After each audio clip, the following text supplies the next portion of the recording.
এই মনা, সকাল থেকে একবারও বিছানা থেকে উঠিসনি, এবার ওঠ, উঠে স্নানটা করে নে। না না, মা যতই বলুক আজকে কিছুতেই স্নান করা যাবে না, না হলে মরেই যাবো।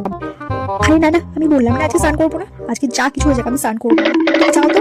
ওরে বাবা রে, আজকে কতদিন পরে একটা বিয়ে বাড়ি পেলাম, যা মজা হচ্ছে না।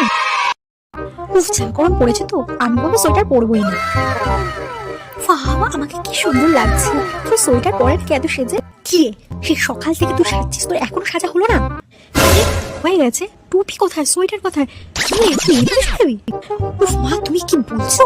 এই গরমে কে সোয়েটার পরে? বাপ রে, আজকে কি গরম পড়েছে না, আমি সোয়েটার পরবো? ও বাবা, তাই নাকি? দুদিন ধরে তো স্নানই করিসনি।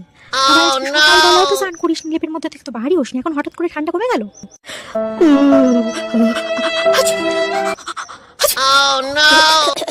কিরে, এবার কেমন লাগছে? মায়ের কথা না শুনে বারবার করে বলেছিলাম সোয়েটার পরতে, না আমার গরম লাগছে, আমি পরবো না। ঠিক হয়েছে, ঠিক হয়েছে।